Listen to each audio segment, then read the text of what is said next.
pra salvar seu coração. Coração não é tão simples quanto pensa. Nele cabe o que não cabe na dispensa. Cabe o meu amor, cabem 3 vidas inteiras, cabe uma penteadeira, cabe nós dois, cabe até o meu amor. Essa é a última oração pra salvar seu coração. Coração não é tão simples quanto pensa. Nele cabe o que não cabe na dispensa.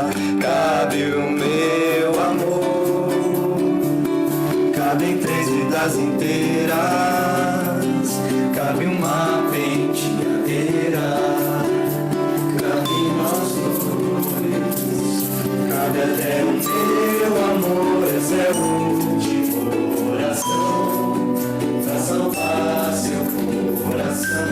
Coração não é tão simples quanto pensa. Nele cabe o que não cabe na dispensa. Cabe o meu amor, cabe 3 vidas inteiras, cabe uma penteadeira, cabe nós dois, cabe até o meu amor. Essa é a última oração pra salvar seu coração. Coração não é tão simples quanto pensa. Nele cabe o que não cabe na dispensa.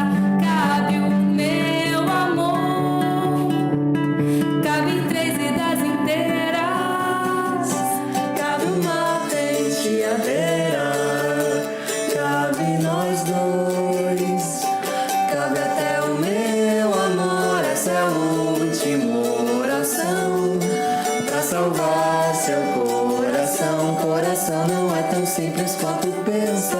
Nele cabe o que não cabe na dispensa.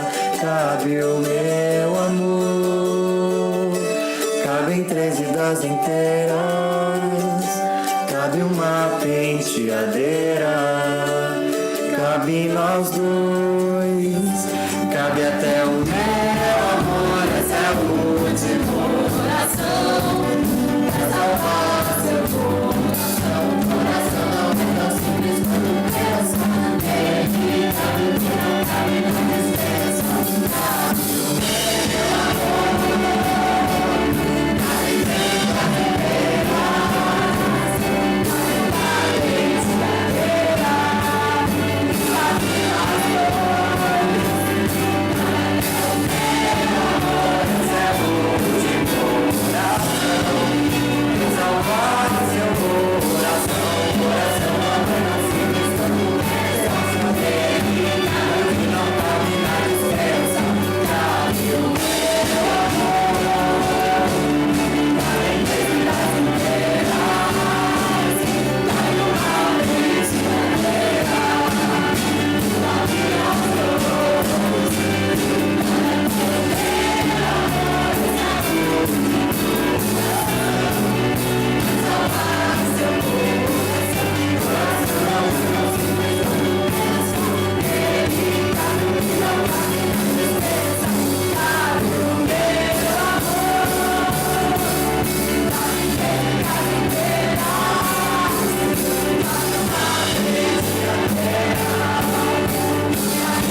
quanto pensa.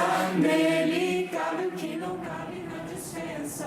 Cabe o meu amor. Essa é a última oração para salvar seu coração. Coração não é tão simples quanto pensa, nele cabe aquilo que não cabe na dispensa. Cabe até o nosso amor por um mundo melhor, o nosso amor por inteligência, o nosso amor por sabedoria, o nosso amor por uma humanidade que construa melhores pensamentos, melhores reflexões, que se liberte, né, daquelas ideias que às vezes prendem o ser humano e não permitem que o ser humano possa sobressair-se, né? Eu lembro de Blaise Pascal, o grande filósofo da modernidade, que ele dizia o seguinte: nós somos nada diante do universo, mas nós somos tudo diante do nada. Diante do universo somos bem pequenininhos, mas diante do nada somos o quê? Somos nós, somos grandes, né? Somos ideias, somos ações, somos amor, somos sentimentos, somos uma série de questões importantes que temos que levar em consideração. E é isso que o programa Consciência Humana, o programa para mentes inteligentes, corações livres e pessoas apaixonadas pela ideia de mundo melhor, sempre lutando pelo bom, pelo justo, pelo melhor do mundo, sempre traz aqui para a TV Assembleia. Essa vontade de saber um pouco mais, não para você construir hierarquias de sabedoria, mas para sair ali no meio da rua, olhar para o outro e dizer assim: vale a pena acreditar na humanidade. Consciência Humana, sempre aqui na TV Assembleia, segunda às 21 horas e domingo às 10 da manhã. E nós recebemos hoje, né, para essa semana, né, um filósofo, teólogo, né, nacional, que está de passagem aqui em Teresina, que é o senhor Pedro, né? Senhor Pedro Lucino. Isso ele mesmo. Que representa a editora Sofos. O Centro de Filosofia o Centro também. de Filosofia, que é um centro de filosofia que já existe há muitos anos, mais quase 30 anos aí de trabalho. 25 anos, 26 completamos há 26 poucos dias anos atrás. de trabalho dedicados exclusivamente ao A educação filosofar. e ao filosofar vivo. Fala um pouquinho do centro aí. Isso. O Centro de Filosofia e Editoras Ofos nasceu lá em Florianópolis, Santa Catarina, e esse centro começou a ser gestado dentro de um ambiente escolar. Por isso que ele está fazendo um sucesso tão grande no país. E o Centro de Filosofia, então, sendo gestado nesse ambiente escolar, com professores, e existe uma figura muito importante nesse centro, chamado professor Silvio Vansovski. Já tivemos a oportunidade de entrevistar. Que eu sei que você tem uma amizade muito bacana com ele, e eu estou aqui em nome dele hoje, porque ele está lá compilando e fazendo novamente nesse Centro de Filosofia o novo espaço filosófico criativo. Ele está compondo a edição nova para atualizar. E esse centro, então, tem 26 anos de existência, como eu lhe falei, e está caminhando gradativamente, tendo contato com muitas escolas nesse país para fazer um filosofar vivo, reflexivo, de uma transformação até silenciosa dessa humanidade através da educação. E é muito bom realmente eu estar hoje aqui no Piauí, por sinal Teresina. Estou surpreso e muito feliz, não surpreso porque eu já fiz meus estudos e conhecia a vossa região através dos estudos e sempre amei essa região. E hoje eu estou caminhando aqui pelo estado do Piauí, fui às cidades aqui próximas a Altos, visitar as escolas e outras regiões. E o Centro de Filosofia, então, tem contato não somente no Piauí, tem contato no Maranhão, tem contato na Bahia, São Paulo, e nós temos assessores. E eu me apresento um pouquinho agora para você, dizendo quem eu sou, então. Eu sou Pedro, do Centro de Filosofia e Educação para o Pensar. Sou professor há 22 anos, professor de sala de aula, lecionando o novo espaço na edição antiga, que agora vai ser nova no próximo ano. E nessa atividade de professor e atividade, tive a experiência grata de conhecer uma figura muito bacana, que é o professor Silvio, que tem esse centro, que tem assessores. Então eu sou também assessor pedagógico da região Nordeste. Nós não queremos apenas vender livros, nós queremos também levar formação, que você falou muito bem antes. Professor Pedro, o senhor fala que, né, a ideia básica do projeto é, sobretudo, um filosofar vivo e reflexivo. E que vocês trabalham dentro de uma possibilidade que é uma revolução silenciosa, ou seja, a filosofia atuaria nesse sentido, dentro daquilo que você está defendendo, como uma revolução silenciosa que vai quebrando ali a base dos paradigmas mais antigos, dos modelos mais estabelecidos que estão ali, né, resistentes, porque é engraçado que as velhas ideias elas se organizam muito bem para se manter e para não permitir que o novo aconteça. Então, como é construir uma revolução silenciosa a partir desse filosofar vivo e reflexivo? Vou procurar te dar um exemplo que está até no jornal O Corujinha, que é um jornal que nós divulgamos, né? Esse jornal Corujinha é muito bacana e tem muito conteúdo. E relendo o conteúdo, eu me lembro que estava lendo ali fora um pouquinho antes, e um dos conteúdos dizia: uma professora de um local agora que não me recordo qual era o estado desse país, que a gente tem em todos os estados esse centro de filosofia com aulas e com nosso material, estudando ética. Olha bem, o que é uma visão ética? Ela pega, faz um estudo de ética e leva os alunos à Câmara de Vereadores para conhecer o que é ética, entrevistar os vereadores e ver a ação daquela casa que rege o dinheiro, a educação, a saúde que é do povo. Então essa revolução silenciosa, Elielson, começa realmente com pequenos atos, lá até nos pequeninos. Os pequeninos. Tu imagina estudar regra no 5º ano. Regras. Por que existem regras? E a criança vai lá no 5º, que nós temos do 1º ao 9º ano todo o material, graças a Deus. E eu sei que você leciona até no ensino médio. Então essa revolução silenciosa, você observou, os alunos estudando ética vão lá na Câmara ver ação e com isso provoca uma mudança, gestar um novo pensar. E o professor faz avaliação depois, o professor faz contatos diferenciados com eles, a avaliação diferenciada até por sinal, não é aquela avaliação também maçante, porque infelizmente a aula de filosofia é somente uma por semana. Uma aula. Tu sabes o que é isso, né, Elielson? Sei. E o conteúdo avasta. E no 5º ano... Complexo e grande. No 5º ano tu pensa bem, estudar regras. Aí no final a gurizada vai lá e faz um código de ética para a sua ação em sala de aula. Aí ele vai quebrar certos paradigmas que tu falou muito bem, que se mantém muito forte, que é o autoritarismo, que é uma regra exagerada às vezes de alguns pais. A gente partilha com os pais em sala de aula, tu sabe disso, que muitas vezes em casa essas crianças levam nossos conteúdos de filosofia e modificam de forma silenciosa o ambiente familiar. O ambiente familiar. Você agora fez uma citação, professor Pedro, me permita até comentar um pouco a sua interpretação, e eu falo até em cima da experiência como professor, principalmente professor de adolescente, né?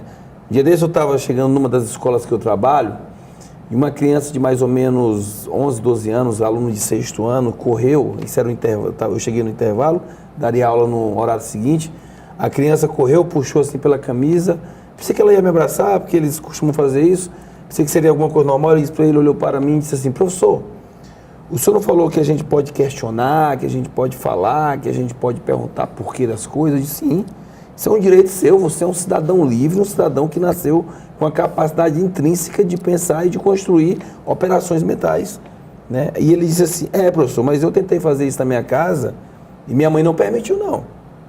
Ela disse que lá em casa quem pensa e quem manda é ela. E eu fiquei com aquilo na cabeça, porque quando eu olhei para o aluno, eu disse: mas você tem que entender que você vai conversar com sua mãe, dialogar, você vai mostrar que você está amadurecendo, que você está ficando um homenzinho, que você está ficando grande, e que você também tem o direito, às vezes, de construir suas conclusões, mesmo que elas não sejam parecidas com a da sua mãe, até para que, com essa liberdade de falar para que ela possa te corrigir ou falar alguma coisa diferente. Perfeito. E aí ele baixou a cabeça e saiu caminhando, como quem dissesse assim: professor, mas lá em casa isso não vai dar certo, não. E eu te digo que esse contato da família, eu presenciei numa aula que eu dei, onde fomos trabalhar os gênios da humanidade, no 6º ano, se eu não me engano. Vou te falar com toda a veemência, um garoto desse me faz um trabalho, fiz faculdade, fiz curso superior, fiz especialização, o garoto me vem com um trabalho do pai que participou. Foi um trabalho tão bem constituído e tão bem montado que hoje eu encontrei, até com o professor Silvio, num colégio que eu fui, eu encontrei esse menino e dei um abraço nele. E foi muito marcante porque eu disse para o garoto: por favor, me escreva alguma coisa daquela aula e daquele trabalho que nós tivemos. Infelizmente, professor Elielson, tem os pais que não não estão entrando ainda no processo, mas eu creio que esse processo é gradativo, é silencioso. Essa contradição dos pais com o filho, professor Pedro, não estaria no fato de que durante quase 30 anos a filosofia, por ser considerada subversiva e perigosa, ela foi proibida nas escolas e aí os filhos tinham essa dificuldade, os pais hoje têm essa dificuldade de aceitar esse questionamento dos filhos. Constatando, há pais realmente que se tornam muito participativos. Agora, infelizmente, a sociedade de hoje, ao criar essa estrutura de horários de encontro da família, o pai muitas vezes tem que trabalhar em 2, 3 lugares, tu sabe disso. A gente é professor, tem que trabalhar em 3, 4 lugares, porque a filosofia é uma aula só, né? Poderia ser 2, defenderia isso. E os pais também. Muitos pais estão muito ocupados. E realmente aquela cultura que você falou também, de que a filosofia é perigosa, a filosofia não... Subversiva. Muitos... autoridades e pessoas responsáveis muitas vezes não têm essa motivação. Agora, eu tive a grata satisfação aqui em Piauí de encontrar um diretor, que era uma liderança, quando eu te falo aquela liderança que não tem aquela motivação de fazer a reflexão acontecer. Mas eu percebo que aqui no Piauí tem pessoas, e certamente no país todo, como lá em Florianópolis, Santa Catarina, etc., todos os locais, autoridades e pessoas responsáveis pela direção de uma escola que fazem psicologia, procuram fazer filosofia e procuram passar isso para os pais. E sabe o que ele me falou ao eu chegar lá? Professor Pedro, muitas vezes a criança não é o problema. O problema está, infelizmente, na família. Por questões de separação, por questões de preocupação demasiada com o financeiro, por questões de não partilhar o saber com a criança, de não estudar com ela ou motivá-la a estudar. Claro que todos temos um processo, eu creio que há crianças e adolescentes e jovens, porque o Centro de Filosofia, viu, Elielson, quer trabalhar, o Silvio defendeu o doutor Silvio, defendeu filosofia para crianças, jovens e adolescentes, e o César Nunes foi o doutor mestre dele, e se expandiu por esse país afora. Hoje eu tive ontem, não foi ontem que eu encontrei esse professor que eu lhe falei, esse diretor melhor, esse diretor me faz essa colocação, e por sinal eu fiquei esperando uma meia hora ele, isso eu te falo de cadeira, fiquei esperando uma meia hora com alegria ali, junto com, a gente tem a Brasil Nordeste, né, a editora e divulgadora Brasil Nordeste junto conosco, eu tive a graça de ter pessoas que me levam também por esse Piauí afora, e aquele diretor estava ali um tempo vasto conversando com a mãe por causa dessa questão particular, às vezes, de desencontros familiares, e aí a filosofia não consegue transformar rápido. Por isso que a gente defende que é um filosofar vivo, sim, e aí a gente confeccionou esse livro contando toda a história do Centro de Filosofia, e eu quero te dar esse livro em nome do professor Silvio. Gostaria que você usufruísse desse material, porque ele conta, tem as escolas do Nordeste, aí na página 123, se você abrir agora aí, tem a questão do Piauí, 123, tem pessoas aqui, em 2002, o professor Silvio começou a peregrinar por aqui, porque o professor Silvio, você imagina fazer filosofia nesse país, como tu falaste, que não é incentivado, mas assim, por ser uma coisa séria e ética, e a filosofia transcende ainda bem a regionalismos. É verdade, a filosofia ela é universal do ponto de vista em que ela vai debatendo questões que possam ou não ser aplicadas de forma universal. São vários os filósofos que tentam fazer isso. Professor Pedro, o senhor tentava aí pensar acerca da relação entre pais e filhos e colocava que a família é uma dificuldade.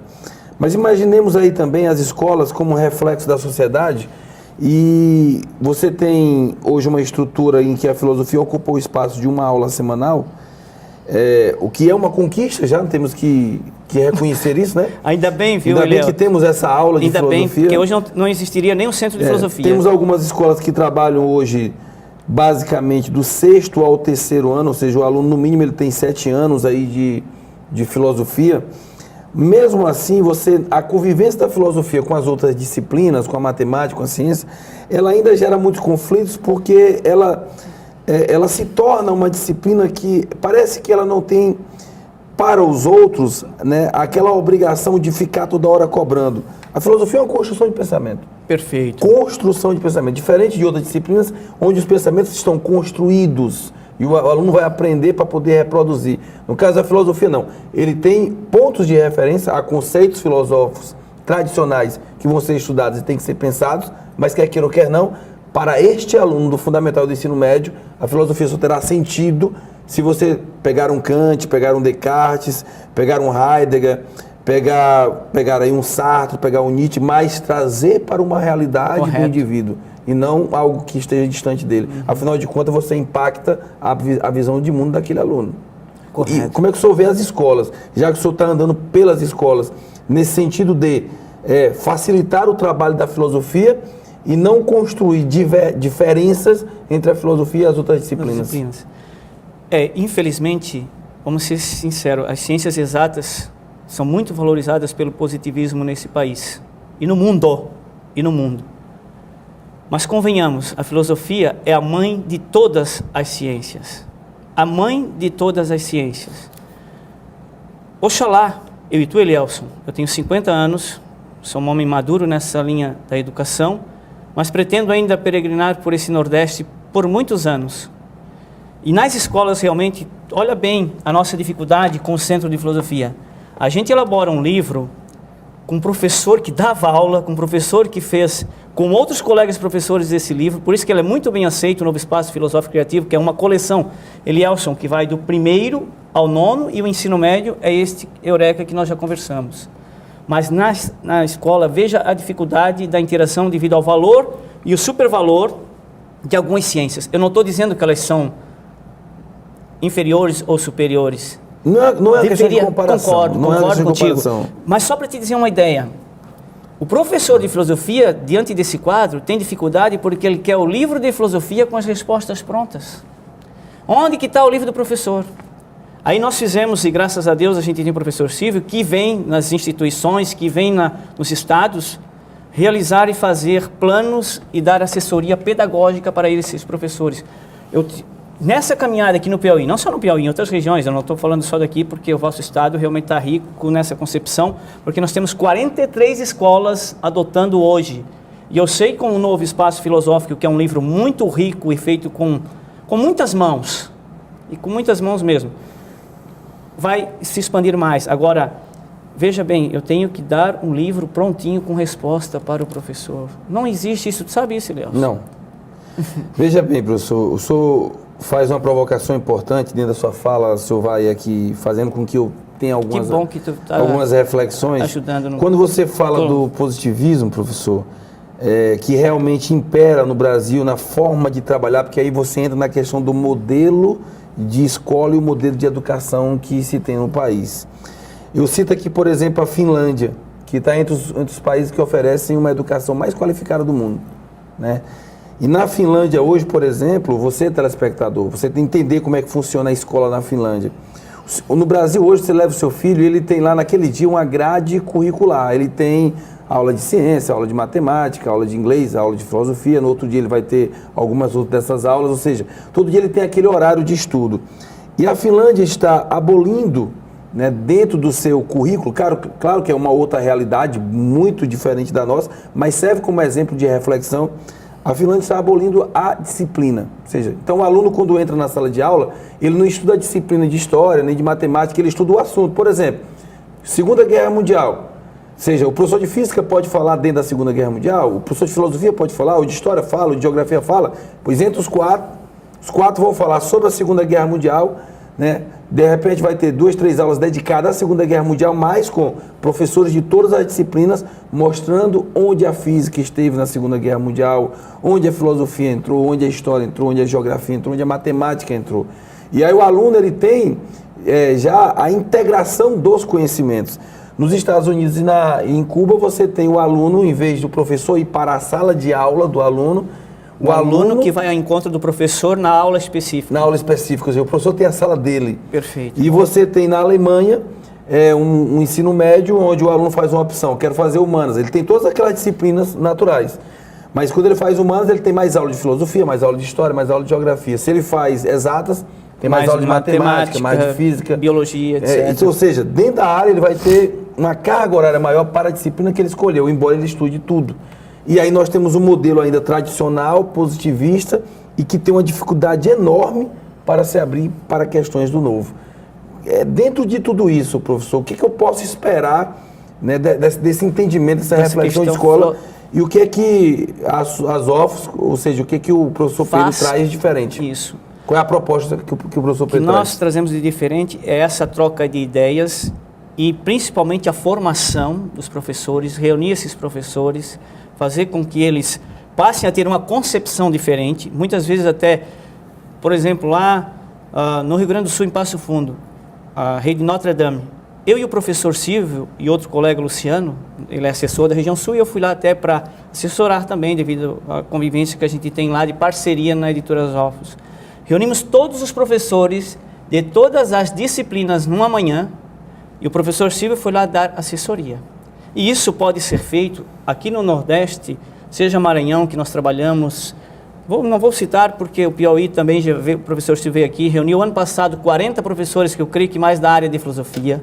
Mas havendo a possibilidade, Elielson, é uma questão de organização, é uma questão de ir atrás.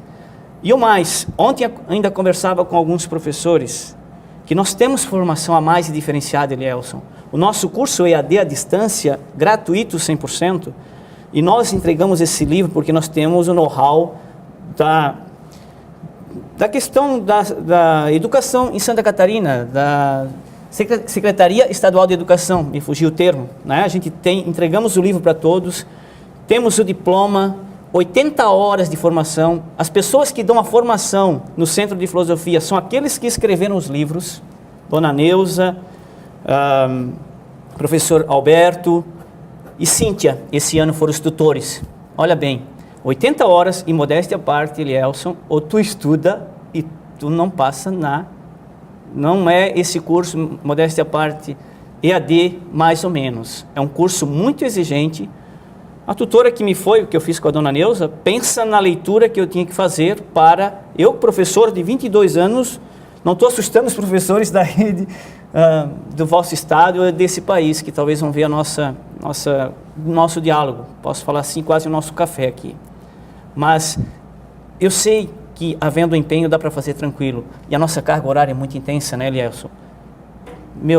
Por isso que o Centro de Filosofia faz lá um café com ideias, no YouTube está lá, Editoras OFOS, entra no YouTube, editorasofos.com.br, tem lá, Café com Ideias. O professor esse mês está entrevistando os professores para falarem da sua forma de dar aula, para que os colegas do país consigam exercer a função filosófica de forma diferenciada, com auxílio dos amigos. E nós temos, Elielson, uma coisa muito bacana chamada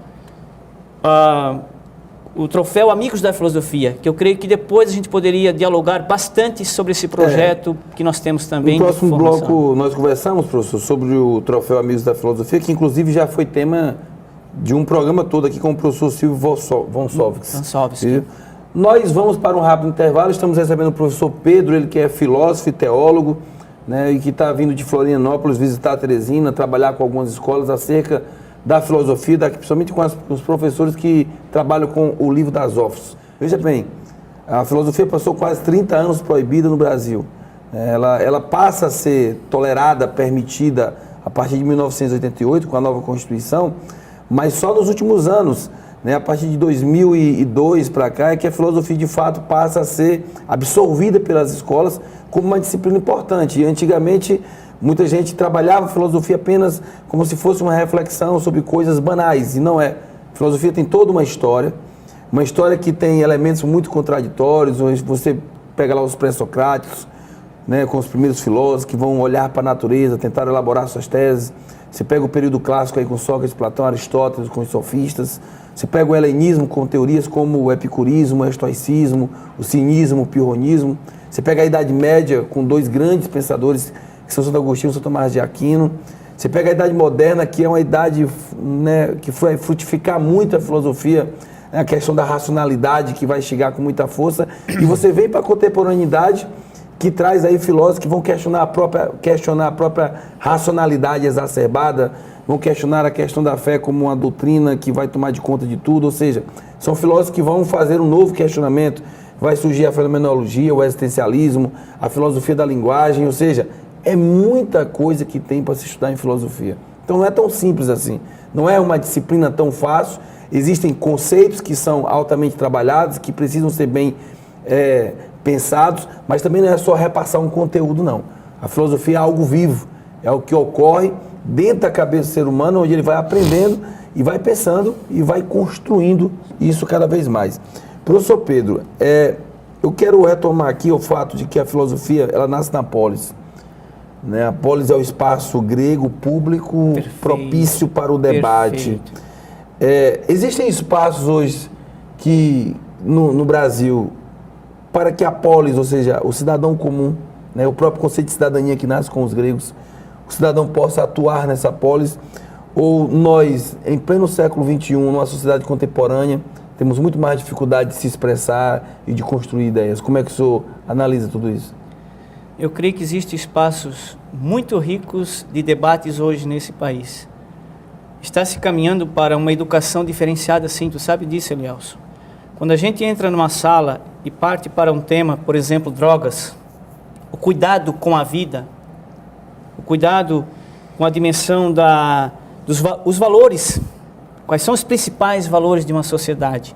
E quando tu parte, até nos pequeninos, no 5º ano, quando eles começam a debater algo, no 8º ano, 9º ano, né, me recordo das aulas que a gente dava, a alegria que era, por exemplo, quando eles acrescentavam que o livro de filosofia não pode ser aquela densidade por causa até da questão de uma aula. E nesses momentos, né, no ambiente educacional e escolar, há debates muito bacana. E esse contato com a realidade. Por isso eu digo que realmente existe esta condição de fazer acontecer a reflexão, a abertura de ideias. Claro que sempre, muitas vezes, há tudo que é contra. Tu sabes muito bem que se tu defende uma ideia, se tu debate algo que são valores essenciais, como a ética, como a ação correta numa sociedade, eles vêm na TV, eles vêm no mundo da realidade política, tudo ao contrário. Mas eu sinto, na minha caminhada como professor, eu trabalhava também com formação humana. A gente trabalhava em momentos com filosofia e também com formação humana. Havia, na minha concepção, naqueles encontros que a gente fazia, momentos muito ricos. E hoje, professores, psicólogos e diretores, por que não, e pessoas de toda a sociedade desse país estão se abrindo à filosofia. Quando eu te falei que aquele diretor me disse, eu estou fazendo filosofia porque senti na minha vida que filosofia é a mestra das mestras do saber. A polis que tu falava, me lembro lá, a cidade grega de Atenas, a cidade ligada à educação, Esparta, mas guerreiras, lembra disso? Atenas, uma cidade que as pessoas se reuniam na praça para conversar. Hoje eu vejo grupos realmente na sociedade que não ficam só no WhatsApp ou no... Hoje, por exemplo, nós temos o troféu Amigos da Filosofia, que nós vamos depois conversar um pouquinho, eu creio, que há, por meio da internet, por meio a questão virtual, há conversas sérias. Então, aí há o diálogo, aí há a polis, que começou na Grécia essa atividade. Isso é muito rico, uma pena que muitos matam com o consumismo, com qualquer reflexão banal, com o idealismo exagerados da sexualidade, com o deusismo da sexualidade, digamos assim. Porque o sexo é uma coisa tão importante quanto a educação, quanto a água, quanto a comida. Mas eu creio que há sim, não só no ambiente educacional, no ambiente virtual, bem usado. Não é verdade, Elielson? Bem usado, ele faz acontecer a verdadeira polis grega. Professor, os livros da Sófocles, eles trabalham muito a questão da ética, da lógica e da política. É como se fosse ali um tripé, né? E da estética, inclusive. Justamente. Como é que vocês tentam trabalhar ética, lógica, política e estética ao longo de um ensino fundamental? Qual é o objetivo que essa educação para o pensar da editora Sófocles tenta conseguir? Ética, estética e política. Todas as atividades que nós realizamos e procuramos fazer com os alunos e propor aos alunos, porque tu não pode trazer pronto. Tu traz um texto, tu traz uma música reflexiva. Me lembro que ao dar aula, muitas vezes se caía numa reflexão muito bacana que fazia os alunos, por exemplo, nessa questão de regra, não me esqueço de um 8º ano que eu lecionava. Nós criamos um código de ética, olha bem, nós criamos um código de ética em sala, e colocamos no mural do início do ano da nossa turma. Chegou no meio do ano, olha o que aconteceu. O segundo ano da manhã, por rebeldia, por sacanagem, vendo aquele código de ética, modéstia à parte, muito bacana, feito pela aluna Eduarda, que eu não me esqueço o nome até hoje, aquela menina mora no meu coração, porque eu pedi para ela fazer, foi assim, nós construímos o código juntos, não é o Pedro, professor, que construiu o código, nós construímos o código de ética de ação daquele ano juntos. Aí a Eduarda escreveu lá, colocou no computador, colocou o desenho legal e colocou no mural. Chegou os meninos da manhã, entortaram, tiraram a coisa, o cartaz. Chegou no outro dia que eu fui dar aula, os alunos desesperados. Professor Pedro, olha lá o nosso cartaz. Chamei a coordenação, falei, a coordenação disse, Pedro, porque eu também exercia a função de orientador nessa escola, sabe? Pela formação acadêmica que eu tive, etc., eu era orientador também. Fui na sala e disse, por isso que eu digo que essa questão de estética, de valores, da política que tu falasse, da ação correta que vai surgindo, eu fui na sala e conversei, eu já participei na minha vida de algumas atividades de manifestação, de busca de consciência, me lembro, atividades que eu fiz muito bacana na vida, e vocês foram fazer uma atitude com um grupo, por que vocês não vão fazer rebeldia de outra forma sadia? Vamos estragar o código do grupo de ética da sala da tarde do 8º ano. E aí conversamos legal, os garotos do 2º ano fizeram todo o cartaz de novo e colocaram novamente lá. Por isso, essa educação que tu falaste da estética, da política, me ajuda a lembrar os outros termos, porque na hora a gente foge. Ética, lógica, política e estética. Né? Estética, tudo isso é feito lá nos pequeninos, com pequenas ações e pequenas proposições. Qual o ganho real para a criança que consegue exercitar e iniciar esse processo de aprendizagem?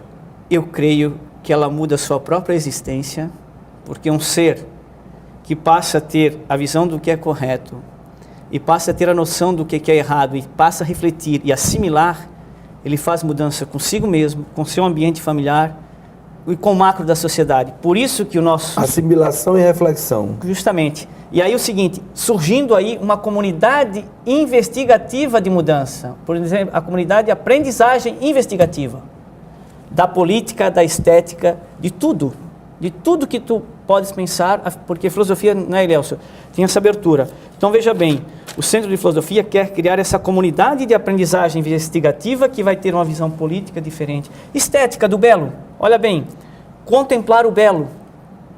Uma criança observar imagens lá na biblioteca, isso eu observei em professores trabalhando em filosofia, nessa caminhada que eu fui agora. O professor trabalhando foi na biblioteca, colocou várias imagens e viram várias imagens aparentemente horríveis para uns, belos para outro, e aí a estética, a beleza, uma nova noção.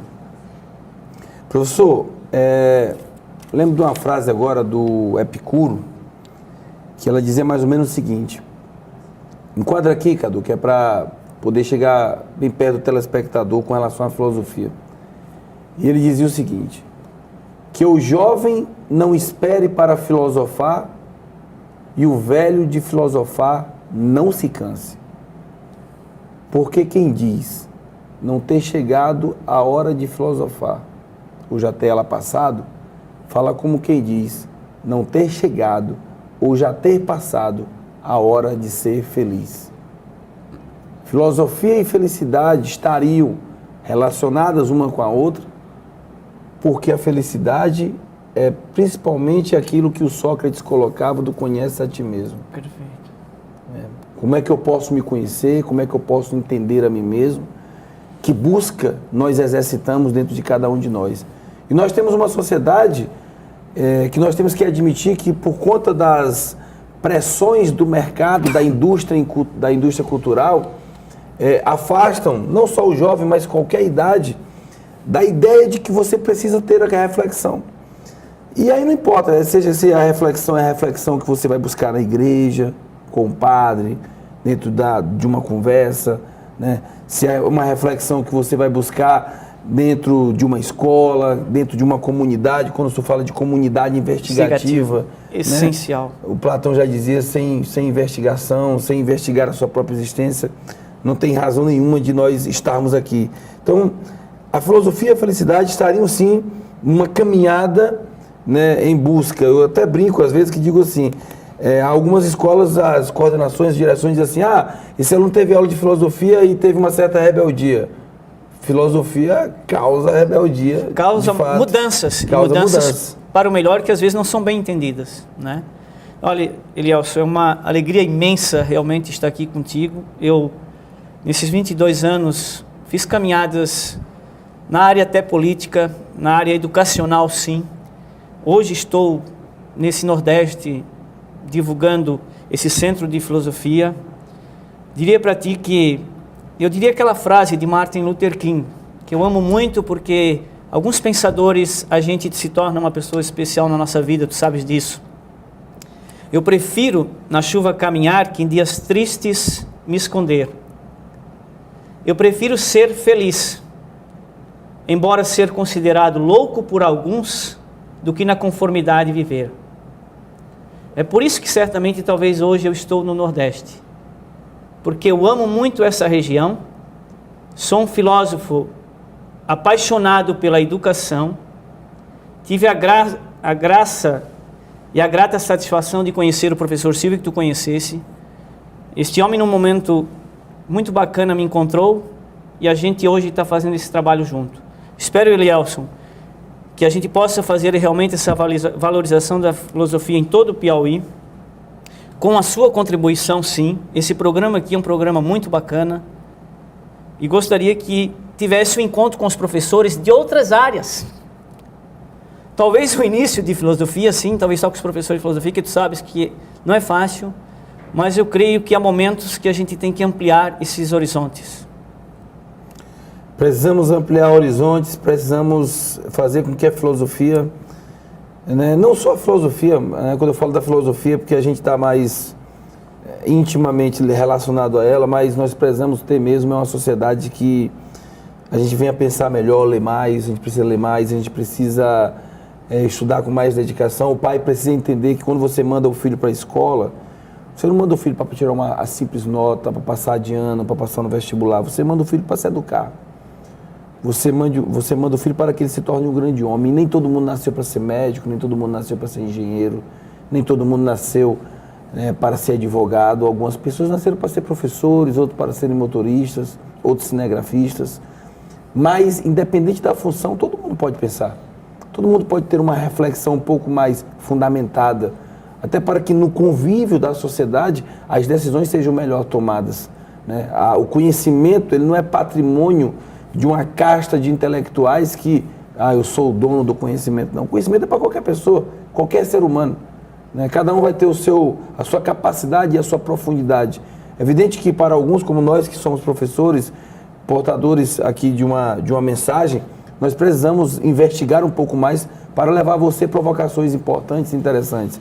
Parabéns, professor, pela sua jornada, parabéns pela sua caminhada, pelas suas viagens, parabéns a Sofos pelos seus 26 anos dedicados à filosofia.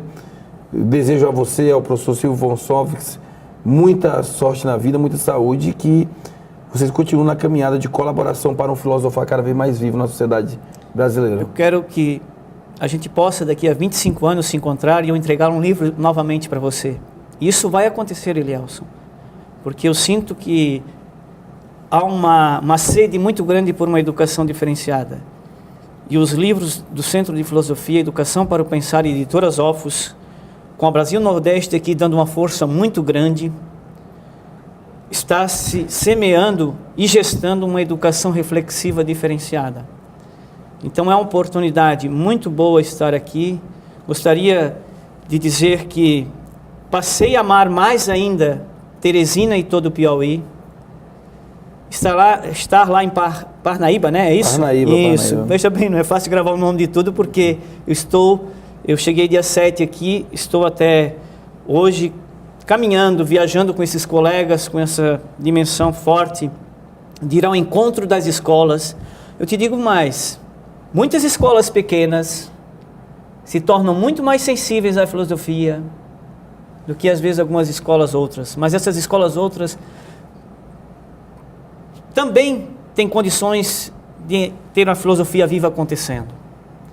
Então, eu quero dizer que às vezes a educação, muitas vezes a filosofia tem que ser valorizada em todos os ambientes. Naquela escola pequenina lá, a acolhida é incrível. E todas as escolas desse Piauí deveriam de acolher a filosofia com um amor imenso. Porque a filosofia é transformadora, ela é revolucionária na forma silenciosa. Ninguém quer mudar esse país de uma forma violenta como acontece em outras regiões desse planeta. E eu creio que a educação e todas as escolas do Piauí e do país haverão de um dia ter uma diferente educação. Já tem escolas tendo isso. Nessa caminhada, Elielson, na tua escola que eu fui hoje, que você leciona em outras, né, Elielson? Mas hoje eu te vi recebendo os pais e comentando com os pais como está seu filho. Isso eu fiz muito, Elielson. Eu fiz muito. E às vezes o pai que mais precisa vir não vem, não é, Elielson? É triste. É triste. Mas vamos acreditar, te agradeço, né, te agradeço. Eu que agradeço pela oportunidade. Você que acompanha o nosso programa Consciência Humana, viu que o programa da semana foi dedicado ao ato de filosofar, conversando com o professor Pedro, que é lá de Florianópolis, está nos visitando aqui no Piauí. Sou muito satisfeito, viu, professor Pedro, porque eu acho que o Piauí e Teresina, principalmente, tem muitos bons filósofos. A Universidade Federal do Piauí tem uma quantidade imensa de filósofos maravilhosos que produzem conhecimento. Nós temos mestrado na área de filosofia, nós temos muitos estudantes, muitos professores que estão dedicados à arte de filosofar. Eu tenho certeza que a filosofia está muito viva, né, no nosso estado, na nossa cidade, e levando, né, não só aos alunos, mas aqui através do programa Consciência Humana, a filosofia é o nosso padrão principal. Aqui nas minhas costas você vê o nome do programa Consciência Humana e você percebe que o símbolozinho do programa aqui atrás de mim é justamente o símbolo da filosofia. É nele que a gente se apoia e é em cima do filosofar. O Consciência Humana nasceu, foi gestado para pensar filosoficamente as relações humanas. Nós agradecemos mais uma vez a você que acompanhou o nosso programa. Foi com muito carinho, com muito trabalho, com muito empenho que nós conseguimos mais uma vez realizar esse nosso trabalho e levar a você a nossa mensagem. Fica aqui o nosso programa. Esse é o seu Consciência Humana, um programa para mentes inteligentes, corações livres e pessoas apaixonadas pela ideia de um mundo melhor, sempre lutando pelo bom, pelo justo e pelo melhor do mundo. Mais que um programa, um gesto de amor e fé na inteligência humana. Filosofe. Esse é um bom caminho para você trilhar. Até logo, gente. Viver e ser livre, saber dar valor para as coisas mais simples, pois só o amor constrói pontes indestrutíveis.